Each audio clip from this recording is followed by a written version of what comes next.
DNA जो है इसकी फुल फॉर्म होती है डीऑक्सीराइबोज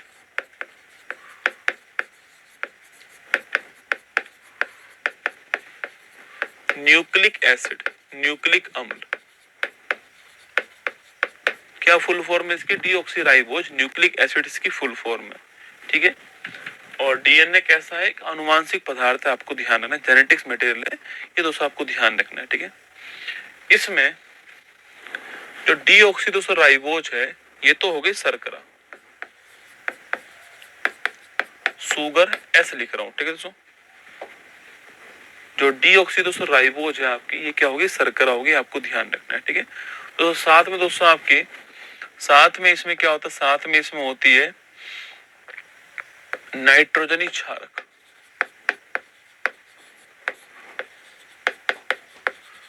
इसको मैं एन लिख रहा हूं। ठीक है, नाइट्रोजनी बेस। और एक होता है फॉस्फेट समूह, इसको मैं पी लिख रहा हूं। तो एक तो होती है शुगर, एक होता है नाइट्रोजनी क्षारक, एक होता है फॉस्फेट समूह। ये तीन चीजें इसमें होती है। ठीक है, डीएनए के अंदर तीन चीजें होती है, डीऑक्सीराइबोज शर्करा, नाइट्रोजनी क्षारक और फॉस्फेट समूह। ठीक है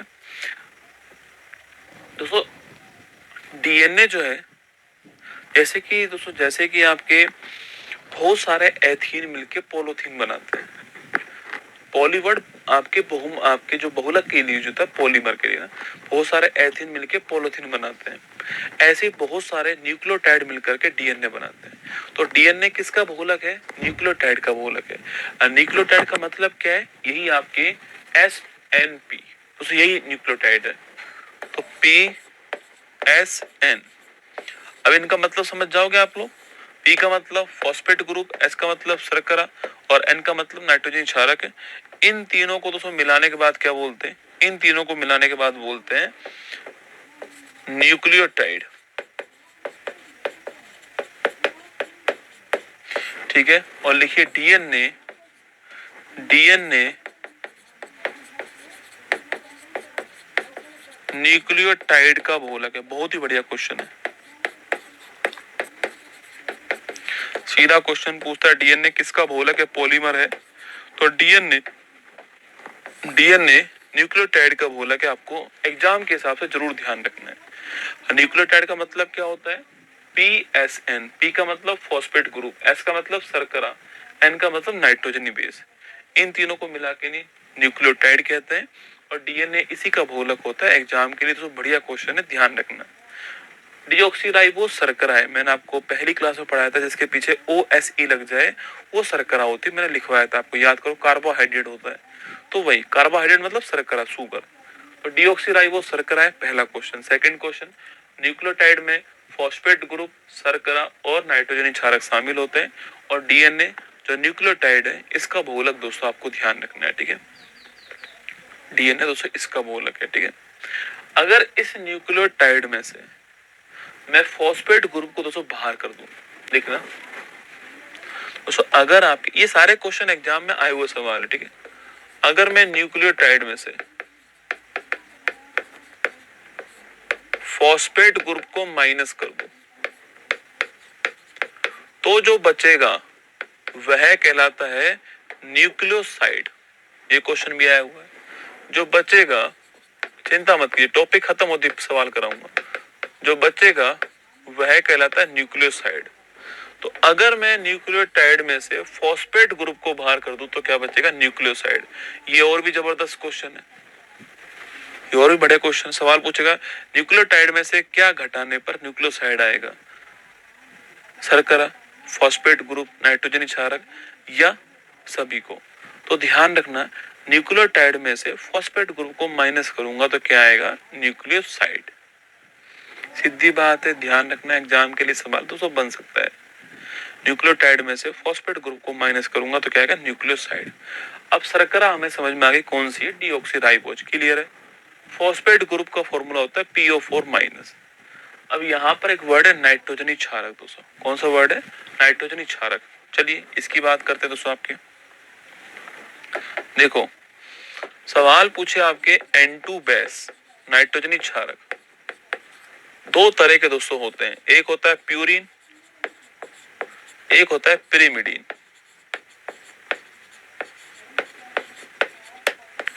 दो तरह के नाइट्रोजनी क्षारक हैं, एक तो है प्यूरिन, एक है पिरिमिडीन। प्यूरिन में दो होते हैं, एडेनिन और ग्वानिन।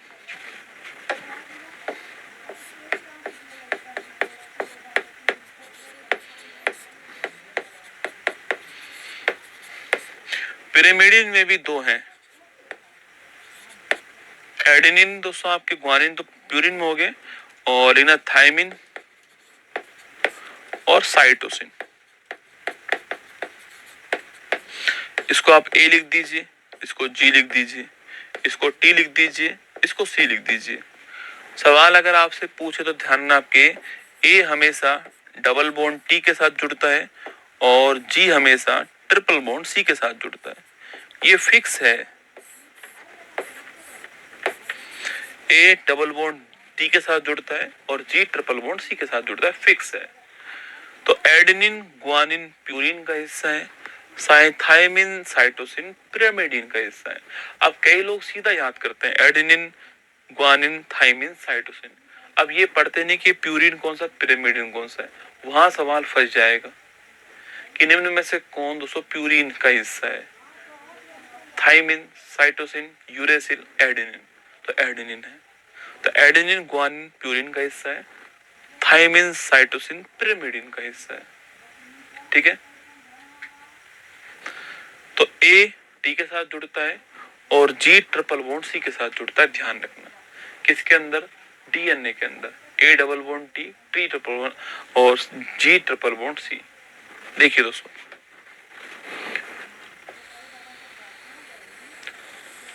कुछ इस प्रकार की संरचना किसमें होती है, डीएनए में होती है। कुछ इस प्रकार की संरचना किसमें होती है, डीएनए में। इसको बोलते हैं हेलिक्स मॉडल। क्या बोलते हैं इसे, हेलिक्स मॉडल कहते हैं।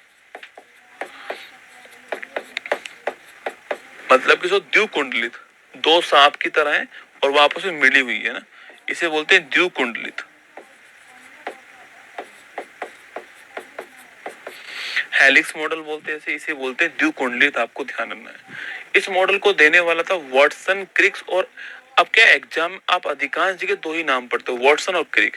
वॉटसन, क्रिक और बिल्किंस, तीन का नाम ध्यान रखना है 1962 के अंदर।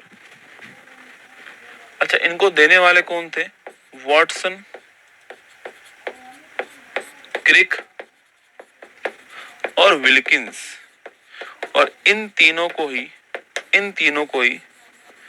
1962 में इस कार्य के लिए नोबेल पुरस्कार मिला है। इन तीनों को ही 1962 में इस कार्य के लिए नोबेल पुरस्कार मिला। अधिकांश लोग वाटसन, क्रिक को याद करते हैं, इनको याद नहीं करते हैं, पर आपको तीनों नाम ध्यान रखना है। तो डीएनए का हेलिक्स मॉडल, द्विकुंडलित मॉडल देने वाला कौन था, वाटसन, क्रिक और विल्किंस। ठीक है, तो डीएनए की अगर मैं बात करूं आपसे, तो इस डीएनए में तो मैंने ऐसे जुड़े होते हैं आपके, ए जी टी सी। ठीक है, एक फलक पे इस प्रकार नाइट्रोजन क्षारक दोस्तों मिल जाएंगे। अब मैंने आपसे कहा कि अगर ए है तो ए के सामने कौन दोस्तों आपके, ए के सामने ऑलवेज आपके टी आएगा डबल बॉन्ड के साथ में, जी के सामने ऑलवेज सी आएगा ट्रिपल बॉन्ड के साथ में, टी के सामने ए आएगा डबल बॉन्ड के साथ में, और सी के सामने जी आएगा ट्रिपल बॉन्ड के साथ में। इस प्रकार जुड़े होते हैं। ठीक है, तो A G T C, A double bond T, G triple bond C. तो दो तरह के प्यूरिन पिरिमिडिन। प्यूरिन में आपके दो है, एडेनिन ग्वानिन। पिरिमिडिन में साइटोसिन और थायमिन। ए टी के साथ, जी सी टी सी के साथ, ए टी के साथ डबल बॉन्ड के साथ में और जी सी के साथ ट्रिपल बॉन्ड के साथ में। ये डीएनए के अंदर होता है। दोस्तों आरएनए में क्या अंतर होता है, सो आरएनए जो होता है, आरएनए की फुल फॉर्म है राइबोज न्यूक्लिक एसिड। तो आरएनए के अंदर कौन सी शर्करा है, राइबोज। ठीक है दोस्तों, और आरएनए में नाइट्रोजनी क्षारक कौन से होते हैं, तो देखो एडेनिन होता है, बिल्कुल होता है। ग्वानिन होता है दोस्तों, बिल्कुल होता है। थायमिन के स्थान पर यूरेसिल होता है और साइटोसिन होता है। तो ए है, जी है, टी के स्थान पर यू है, बाकी सी है दोस्तों। और यहाँ पर ए डबल बॉन्ड यू के साथ होता है, ठीक है, ए यू के साथ जुड़ता है और जी ट्रिपल बॉन्ड सी के साथ जुड़ता है। तो डीएनए और आरएनए में अंतर क्या है कि आरएनए में थायमिन के स्थान पर यूरेसिल होता है। ये क्वेश्चन सीधा पूछता है, ठीक है दोस्तों। अधिकांश में 99.9% के अंदर आनुवांशिक पदार्थ आपके डीएनए ही होता है, लेकिन कुछ वायरस में आरएनए भी आनुवांशिक पदार्थ होता है और उस वायरस को बोलते हैं रेट्रोवायरस। तो लिखिएगा, सवाल पूछे आपसे कि आरएनए जहां पर आनुवांशिक पदार्थ होता है उसे हम कहते हैं रेट्रोवायरस। और इसका एग्जाम्पल लिखिए आप HIV। बढ़िया क्वेश्चन नोट करना।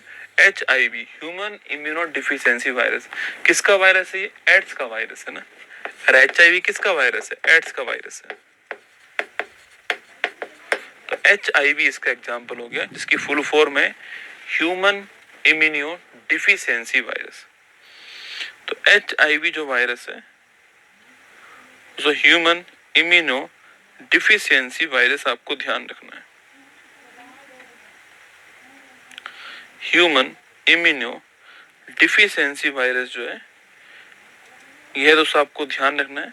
तो HIV जो वायरस है ये आपके रेट्रो वायरस है, आप नोट कीजिए, ठीक है दोस्तों। HIV जो वायरस है वो कैसा वायरस है? आपके रेट्रो वायरस है, आपको ध्यान रखना है, ठीक है। तो ये आपके आरएनए में भी कुछ पॉइंट आपसे पूछ सकता है दोस्तों ना। अब एक बहुत ही जोरदार क्वेश्चन लिखा रहा हूं आपको। ये क्वेश्चन PCS से लेकर के CGL आपके या फिर कोई और एग्जाम में सवाल पूछता है। दो वर्ड होते हैं, एक होता है ट्रांसक्रिप्शन, एक होता है ट्रांसलेशन। एग्जाम में खूब सवाल आता है कि डीएनए के अंदर ट्रांसक्रिप्शन और ट्रांसलेशन क्या होता है। मैं आपको एक ही लाइन में समझा रहा हूं। देखिए दोस्तों,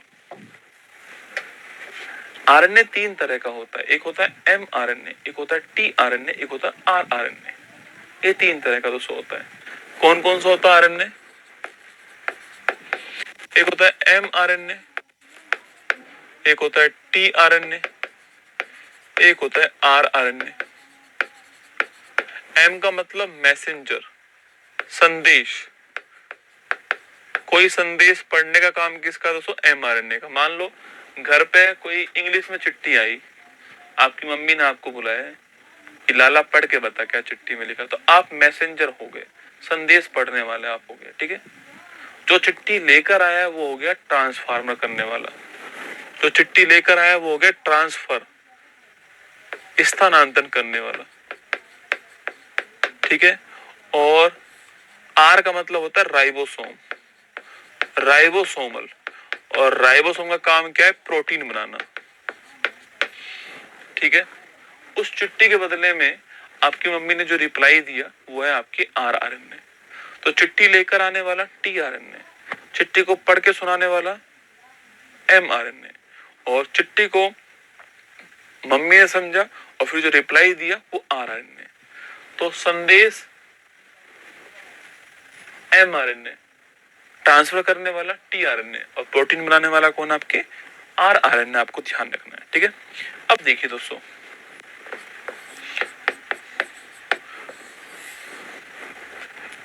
मैंने जैसे समझाया था ना अभी आपको कि पिताजी की आंख जो है, पिताजी के चलने की स्टाइल बेटे में ट्रांसफर हो गई, ठीक है।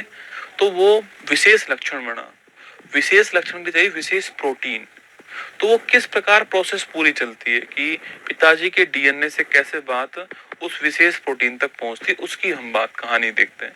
तो डीएनए जो है आपके, इस डीएनए के ऊपर नाइट्रोजनी क्षारक का कोई ना कोई क्रम होता है, ठीक है, क्रम होता है। डीएनए के पास में टोटल 4 नाइट्रोजनी क्षारक हैं। कौन कौन से? तो ए है, जी है, टी है, सी है। ये 4 ही है ना, एडेनिन, ग्वानिन, थाइमिन और साइटोसिन, 4 है दोस्तों आपके। ठीक है, इन 4 में से 3 होते हैं सूचना के अंदर, ट्रिपलेट कहते हैं, ट्रिपलेट कहते हैं। अच्छा, सवाल आपसे ये पूछ ले कि इन चारों से कितने ट्रिपलेट बन सकते हैं, ये प्रायिकता का सवाल है।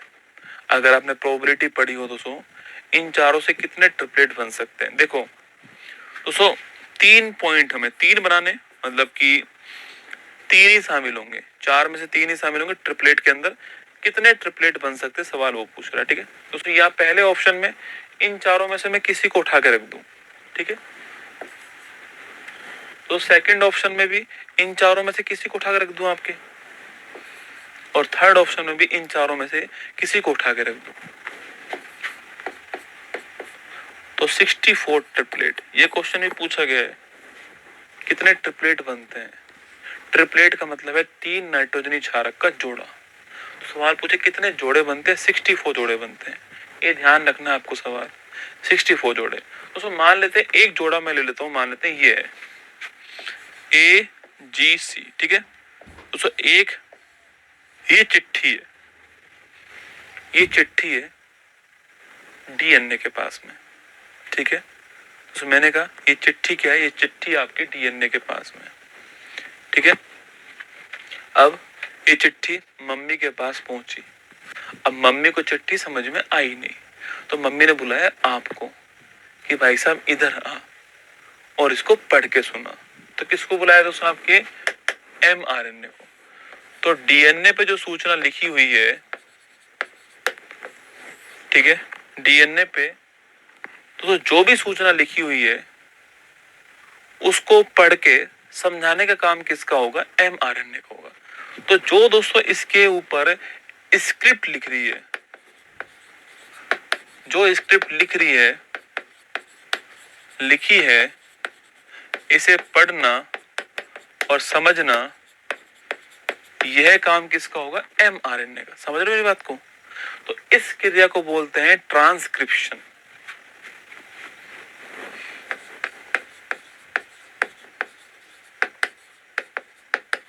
ठीक है, क्या बोलते हैं, ट्रांसक्रिप्शन कहते हैं इस प्रक्रिया को।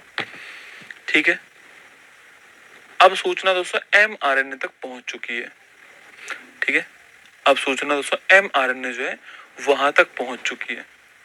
अब जो भी चिट्ठी में लिखा हुआ था आपने पढ़ के सुना दी मम्मी को। अब मम्मी ने दोस्तों उसके बदले में कोई रिप्लाई दिया। ठीक है, मम्मी ने उसके बदले में कोई रिप्लाई दिया आपको। ठीक है, और दोस्तों उस रिप्लाई से क्या बन गया, उस रिप्लाई से बन गया वापस चिट्ठी भेजने का जुगाड़, प्रोटीन बन गया। और यही प्रोटीन कोई ना कोई लक्षण दिखाएगा, जैसा प्रोटीन वैसा लक्षण होगा। तो mRNA, उस mRNA से उसको मान लेते हैं क्या आया था यहाँ पर, तो ये आता है यहाँ पर, बेटे ने कहा कि मम्मी इस पे लिखा हुआ है AGC। तो मम्मी ने कहा कि भाई इसका मतलब क्या है, इसको ट्रांसलेशन करो तुम लोग। तो बेटे ने कहा कि मम्मी जहां भी A होता है वहां पे साथ में T आएगा, जहां दोस्तों G होता है वहां साथ में C आएगा, जहां C होता है वहां साथ में G आता है। तो आपने ट्रांसलेट कर दिया।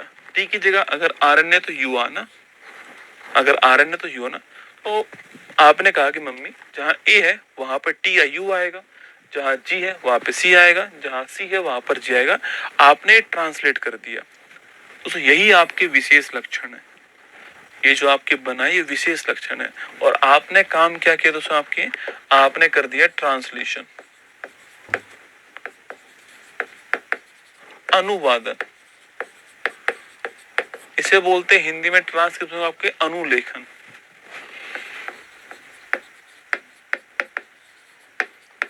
जो ट्रांसक्रिप्शन है इसे बोलते हैं अनुलेखन। तो ट्रांसक्रिप्शन पूछूं आपसे क्या होता है, तो ट्रांसक्रिप्शन होता है DNA से अनुवांशिक सूचना का mRNA तक पहुंचना, ट्रांसक्रिप्शन कहलाता है। mRNA से प्राप्त सूचना के आधार पर किसी विशेष प्रोटीन का निर्माण करना ट्रांसलेशन कहलाता है। ये क्वेश्चन एग्जाम में बार बार पूछा गया है। कि ट्रांसलेशन क्या होता है, ट्रांसक्रिप्शन क्या होता है। तो मैंने आपको यहाँ पर समझा दिया कि ट्रांसलेशन क्या होता है, ट्रांसक्रिप्शन क्या होता है, ध्यान रखना। ठीक है, ट्रांसलेशन क्या होता है, ट्रांसक्रिप्शन क्या होता है, ये आपको एग्जाम में सवाल बन सकता है। डीएनए से आनुवांशिक जो सूचना है इसका एमआरएनए पर पहुंचना ट्रांसक्रिप्शन है। एमआरएनए से सूचना के द्वारा विशेष प्रोटीन का बनना ट्रांसलेशन है। ठीक है, क्लियर दोस्तों बात है। आगे बढ़ते हैं, देखिएगा।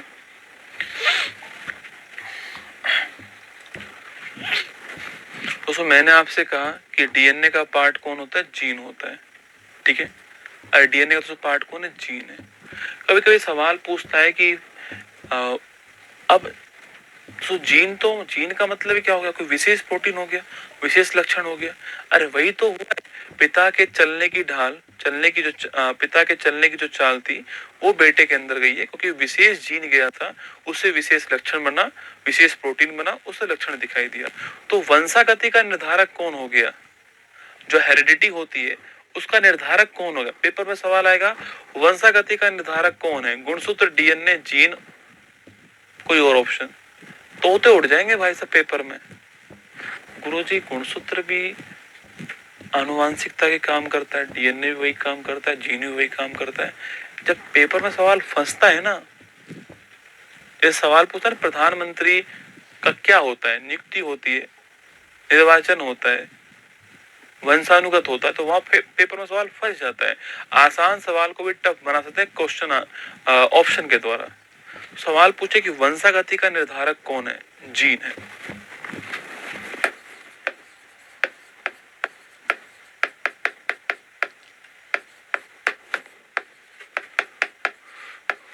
वंशागति का मतलब होता है हेरिडिटी। सुनना आप, चाहे बूढ़े बड़े दोस्तों मतलब ना जानते हो, पर वो बोलते जरूर है ना। जैसे होता है ना कि कोई किसी की मम्मी का वेट वजन ज्यादा है, बच्चों का वजन ज्यादा है, फिर उनके होने वाले बच्चों को वजन ज्यादा है, तो बोलते हैं कि यार तो हेरिडिटी के अंदर है, वजन जो है हेरिडिटी में चल रहा है। उसका मतलब वंशागति है, एक पीढ़ी से दूसरी पीढ़ी के अंदर ट्रांसफर हो रहा है। उसको तय करने वाला कौन है, जीन। क्योंकि जीन ही एक विशेष प्रोटीन बनाता है और उसी विशेष प्रोटीन से विशेष लक्षण दिखाई देता है।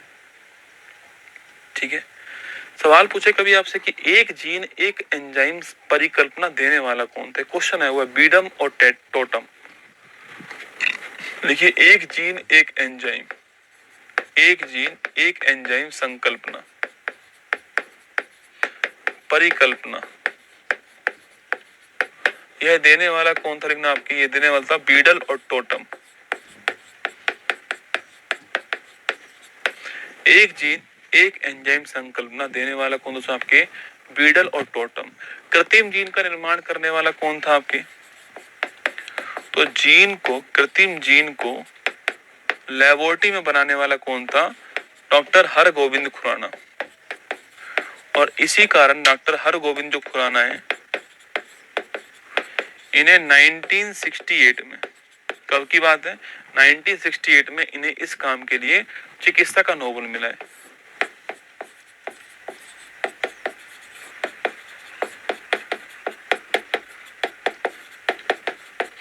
तो मैंने आपको 3 क्वेश्चन लिखा है यहाँ पर। पहला क्वेश्चन है वंशागति का निर्धारक कौन है। अगला क्वेश्चन है एक जीन एक एंजाइम परिकल्पना किसने दी आपके। और थर्ड क्वेश्चन है कृत्रिम जीन जो है इसका जनक कौन था, हरगोविंद खुराना जी। 1968 आपको चिकित्सा का नोबेल आपको ध्यान रखना है। ठीक है, तो 1968 जो है चिकित्सा का नोबेल आपको नोट करना है। क्लियर बात है, हरगोविंद खुराना। ठीक है,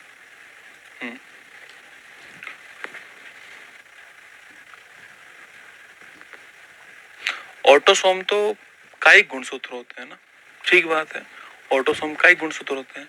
एलोसोम तो लैंगिक गुणसूत्र होते हैं। ठीक है, ठीक है, तो आगे देखिए,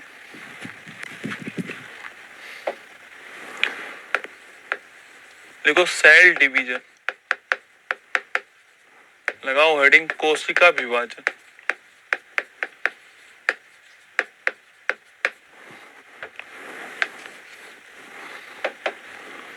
देखो, तो सेल डिवीजन ये काम होता किसमें, तारक में, मैं आपको पहले बता चुका हूँ, सेंट्रोसोम में। सेल डिवीजन तीन तरह का होता है। एक तो होता है कोई फिक्स नहीं होता, जिसमें ना कि एक से कितना बनेगा, कोई फिक्स नहीं है। एक कोशिका है, उसमें डिवीजन हुआ, क्या बनेगा आगे फिक्स नहीं है, उसे बोलते हैं असूत्री विभाजन। ठीक है, अमाइटोसिस कहते हैं इसको। जो जीवाणु होते हैं, नीलहरित शैवाल जो होते हैं, प्रोटोजोआ जो होते हैं, अमीबा जो है एक कोश के जीव है, उनमें यही होता है। एक होता है समसूत्री, इसको बोलते हैं माइटोसिस। जो कायिक कोशिका जो होती है, सोमेटिक सेल्स जो होती है, उनमें यही होता है। एक होता है अर्धसूत्री, इसको हम बोलते हैं मियोसिस। बहुत ही महत्वपूर्ण क्वेश्चन है।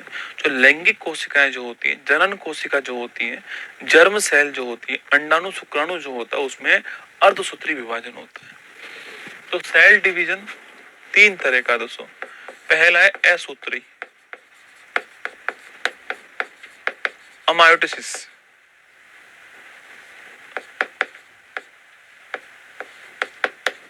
तो पहला कौन सा, आपको पहला है आपके असूत्री विभाजन, आपको ध्यान रखना। ठीक है, तो अमायोटोसिस, अमायोटोसिस है, अमायोटोसिस। ये किस में होता है लिखना आपके, ये होता है अमीबा में,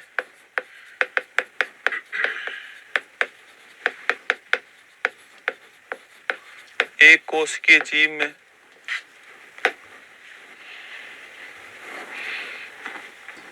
अमीबा में एक कोश के जीव में,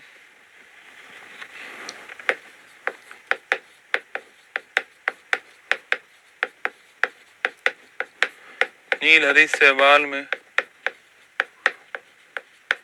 प्रोटोजोआ में।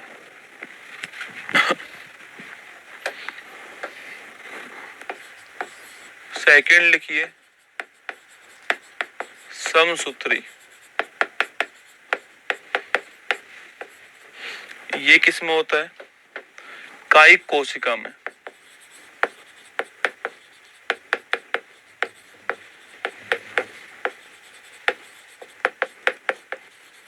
सोमेटिक सेल में। और एक होता है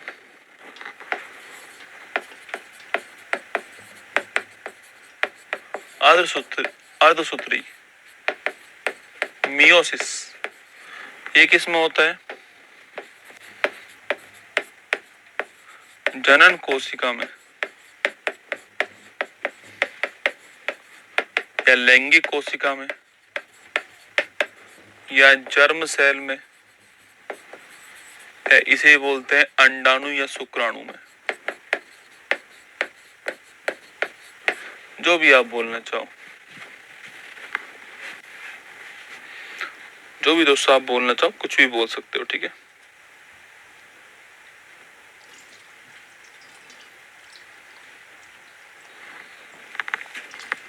जनन कोशिका में, लैंगिक कोशिका में, जर्म सेल में, अंडाणु शुक्राणु में होता है, ये आपको ध्यान रखना है। ठीक है, कौन सा, अर्धसूत्री विभाजन आपसे पूछ सकता है। अब ये तो इंसान में है ही नहीं, तो छोड़ो, ये वाला दोनों आपके मनुष्य में, तो इनको देखते हैं एक बार। देखो तो एक है समसूत्री विभाजन और एक है अर्धसूत्री विभाजन। चलो दोनों की बात करते हैं।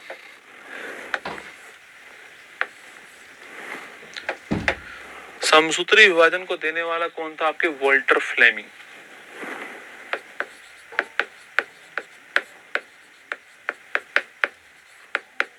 जबकि ये तो होता है माइटोसिस, ये होता है मियोसिस।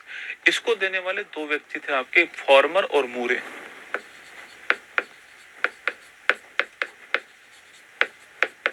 फॉर्मर और मूरे आपको ध्यान रखना है।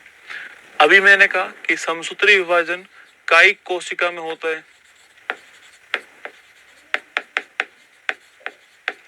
और अर्धसूत्री विभाजन जनन कोशिका में होता है।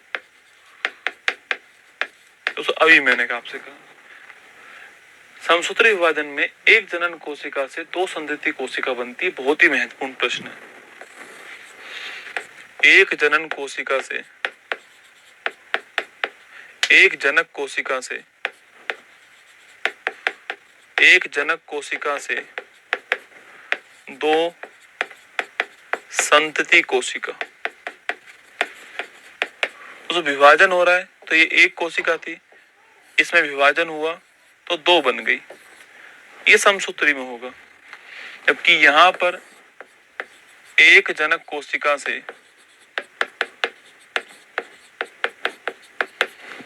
चार संतति कोशिका डॉटर सेल बनती है, तो एक जनक कोशिका से दो संतति कोशिका समसूत्री में बनती है, एक जनक कोशिका से चार संतति कोशिकाएं अर्धसूत्री में बनती है, आपको ध्यान रखना है।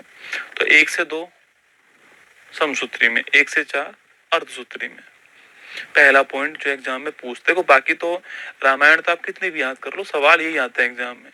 ये वोल्टर, फ्लेमिंग और फॉर्मर मूरे पूछ सकता है। कायिक कोशिका, जनक कोशिका, जनन कोशिका पूछ सकता है, या एक से दो किसमें बनता है, समसूत्री में बनता है, एक से चार किसमें बनता है, अर्धसूत्री में बनता है। अब देखना दोस्तों,